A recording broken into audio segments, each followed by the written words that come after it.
Tere tulemast vaatama Velko stuudiot, kus täna võtame kokku esiliiga 4. ringi ja selleks, et seda teha, on minuga siin meie esindusmeeskonna väravavaht Markus Agarma. Tere, Markus! Tere! Hakkame siis peale. Hooaeg on läbi, 4. ring on peetud, meie võtame 4. ringi kokku.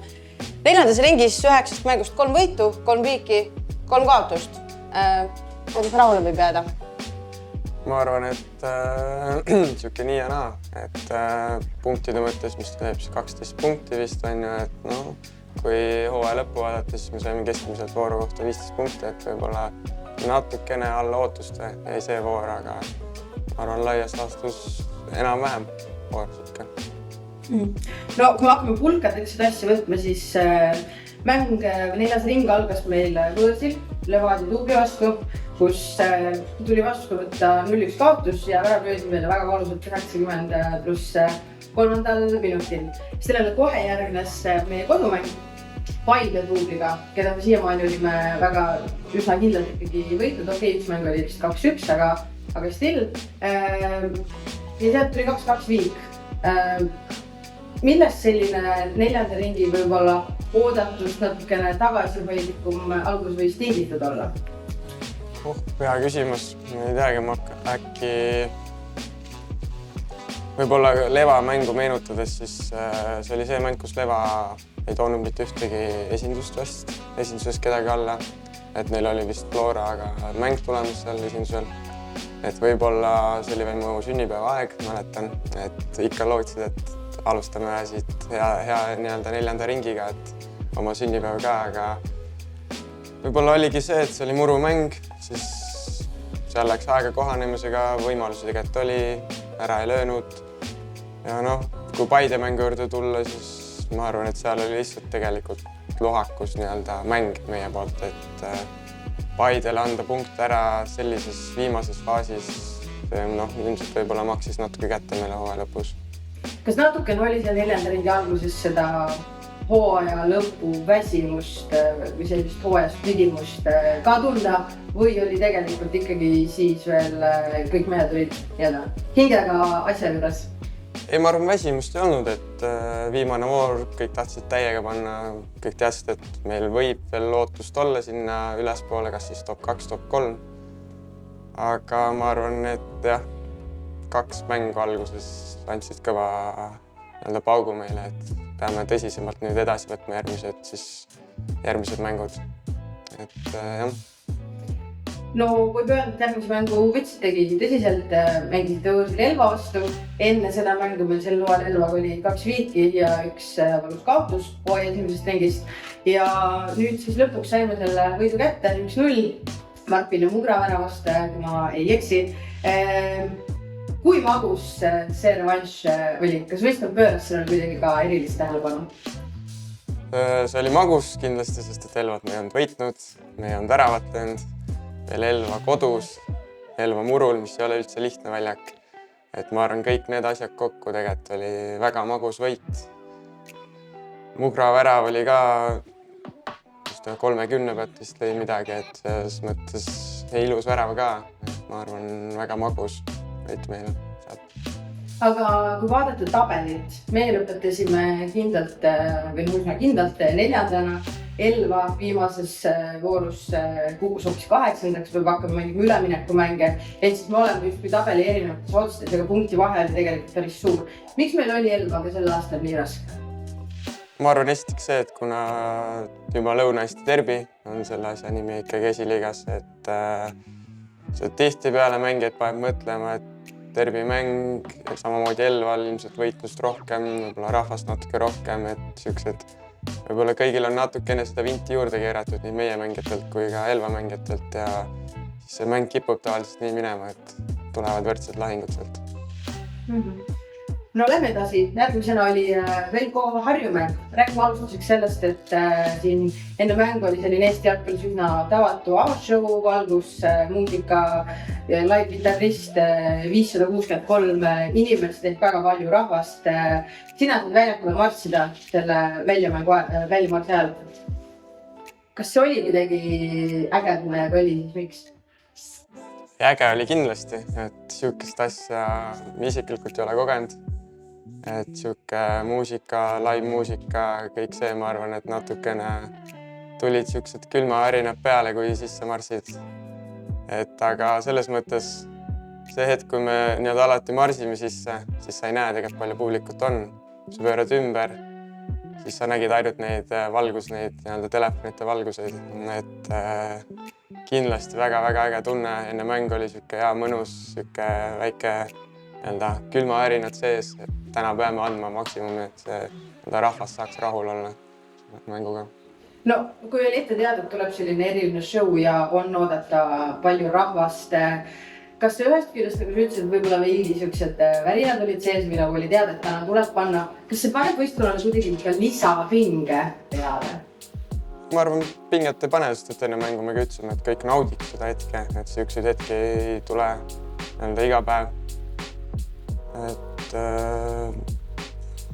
jah, nagu selles mõttes isiklikult mul käib alati see väike külmavärin läbi, isegi kui me mängime mingi Paide vastu kodus, kui ei ole palju publikut. Aga ma arvan, meeskonnalt üles, ütleme nii, et riietusruumis ei olnud tegelikult seda tunnet, et kõik nagu väriseks või midagi. Siuke tavaline mängupäeva rutiin oli nagu riietusruumis. No, lähme mängu käigu juurde, mis ei olnud võib-olla sinu jaoks väga tavapärane. 16. minutil said punase kaardi. Esiteks raske olukord sellepärast, et Harju vastu tollel hetkel ma mäletan nüüd liiga liidrid või teised. Sa jätad võistkonna vähemusse suuremaks osaks mänguks, aga sa tead juba ette, et ka järgmises mängus sa ei saa kaasa teha. Meenuta natukene, kui pettunud sa olid või mis tunded sind valdasid? No see olukord nüüd jah, on nagu ütleme väravaitreenerina on meil nagu natuke läbi arutatud. Kindlasti ta oli valus, tol hetkel tundus kõik väga ebaõiglane, aga tagantjärgi ilmselt tegelikult oli õige otsus. Väga raske pall oli, et ma arvan, see olukord tol hetkel oli ikka nagu väga paha tunne endal sees.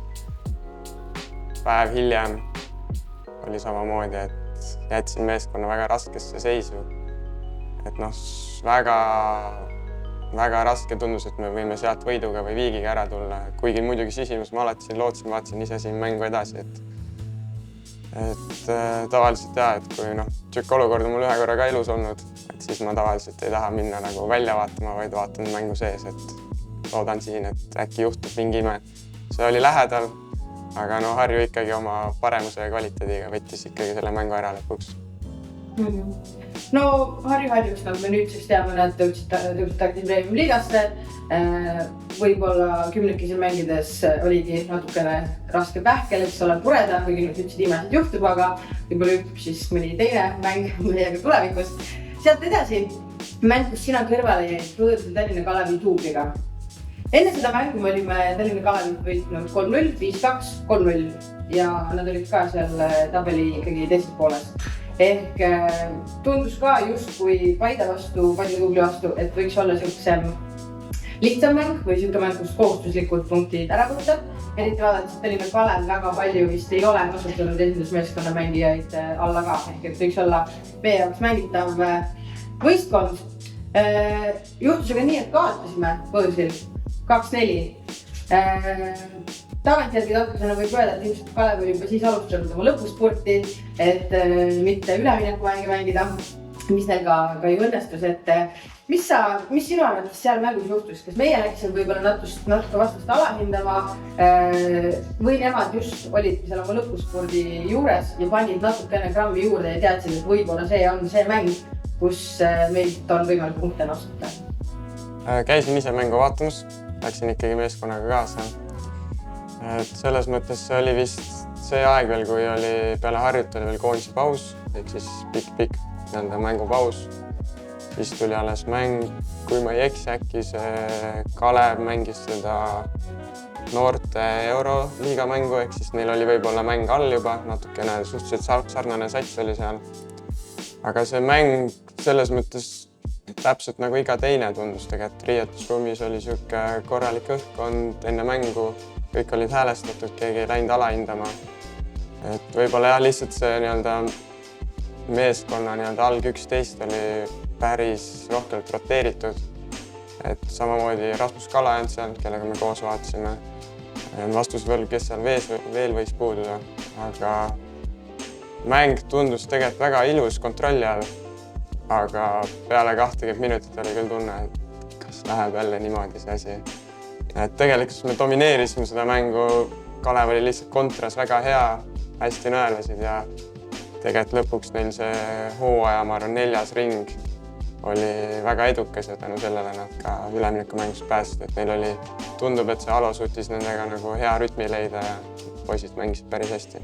Ja nad tegid seal 3-3 viigi Harjuga, suurelt vahetult enne meie mängu võitsid 7-1 Paidet, võib-olla tulid ka sealt sükse hea Tuhinaga, 1-1 tegid Elvaga, nende jaoks väga vajalik punkt ja 3-1 võideti siin ju Viimsit veel eelviimases voorus, mis ka segas tegelikult liigada veel kokkuvõttes kaarte. Ehk neilt jah, väga tubli 4. ring. Pärast Ülemine Kaladit mängisime kodus Tabasaluga 6-0. Ise rääkisime ka pärast intervjuus, et sinu suhteliselt rahulik tööpäev ja need olid küll need 3 punkti, mis tuli kindlasti kodus ära võtta. Sealt edasi Viimsi kodus, Viimsiga 1-1 ja kui ise Levadia vastu kaotasime 4. ringi esimeses mängus 90+3 väravast, nüüd Viimsi vastu 90+4 penaltist saime oma viigipunkti kätte. Siis ootas ees viimane kodumäng Eesti Tallinnaga ja oli teada, et seal on väga väärtuslikud punktid mängus. Räägi nüüd, kas enne seda mängu oli kuidagi võistkonnal suurem pinge peal, teades, et vähemalt viigipunkt tuleb ära võtta? Ma arvan, et pinget jällegi olnud, et siuke tavaline mängu rituaal, et võib-olla lihtsalt öeldi treenerite staffi poolt, et täna punkt on okei, et ei pea mõtlema, et me peame kindlalt 3 võtma. Ütleme, mängu hetkel tundus see, et kui me lõime seal 1-1, siis kuidagi FC Tallinn nagu ise ka vist väga nagu ei tahtnud võita. Vähemalt jäi tagasi siuke mulje, et nagu ei olnud see pinge, et nüüd ainult tulevad. Et pigem siuke võrdne. Ise oleks võinud vabalt seal poolel, et 2-3 tükki ära ja oleks rahu majas olnud. Ma arvan, pinget nagu niimoodi peale ei olnud. Väga hea ja hooaja viimane mäng Flora Tubli vastu ka hiline 1-0 võit. Räägi, kuidas on minna niimoodi mängule, kui sa tead, et meil on tabelikoht kindel, Flora on tabelikoht kindel, mängus just kui midagi ei ole. Kuidas mehi siis nii-öelda motiveeriti, et üldse läheks teise häälestusega mängule? Võib-olla see mängijate motiveerimine oli mingis mõttes Jaanuse poolt nagu väga hea. Ma nagu võib-olla detailides hakka laskuma, et seal oli natukene, et kes see teine peatreener on, natuke panti seda meile, et ei saa kaotada umbes sellisele treenerile ja nii edasi. Et aga ma arvan, et meie mängijate suhtes, kuna meil on kõiki noored, kes mängisid, et sul on Flora U21 vastas, kus on Flora treenerid, võib-olla mingi esinduse treener käib mängu vaatamas, et see ma arvan kindlasti see koht, kus kõik tegelikult tahaks näidata ja see on ju ikkagi Flora, kes ei tahaks Flora vastu näidata. Et oli tunda, et mõni mängija võib-olla natukene reaalselt juba pingutus rohkem, mõni oli nagu tundis, et okei, täna on ju, me ei mängi millegi peale. Aga isiklikult ma läksin kindlalt mängima, et siit tuleb taga 0 ära hoida ja võit võtta. No väga hea, olemegi jõudnud lõpusirgele. 4. ringist nüüd oleme üksipulgi rääkinud kogu hooaeg. 4. koht.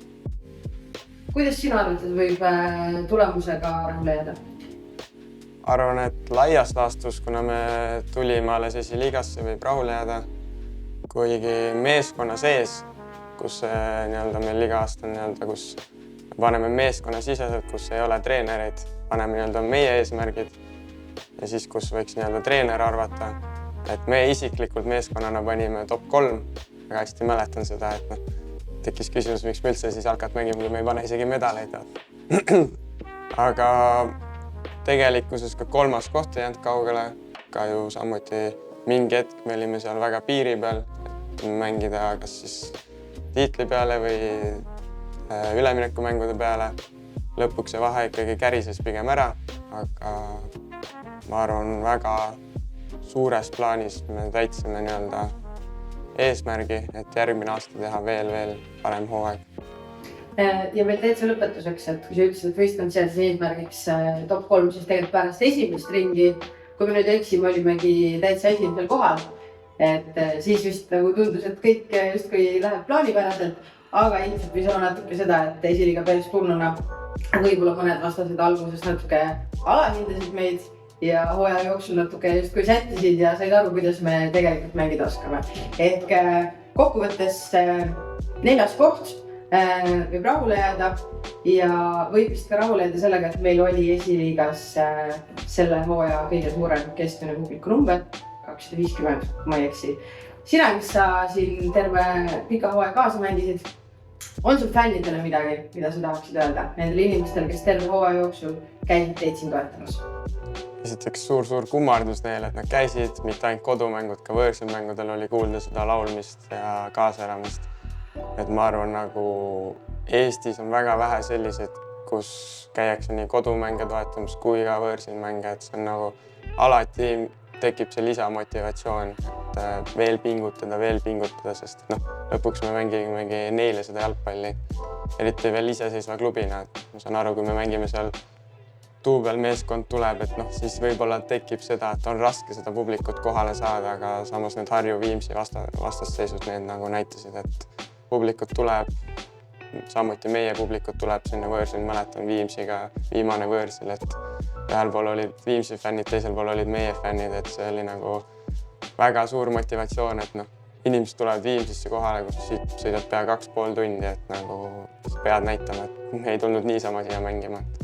Väga suur kummardus neile, et nad käisid meid toetamas. Suurepärane, sellega ongi kõik. Aitäh sulle, Markus! Aitäh! Sellega ongi meie stuudio selleks korraks läbi, selleks hooajaks läbi. Aitäh kõigile, kes te vaatasite ja järgmiste stuudiotega oleme tagasi juba järgmisel aastal, kui esiliiga hakkab uuesti peale. Aitäh teile!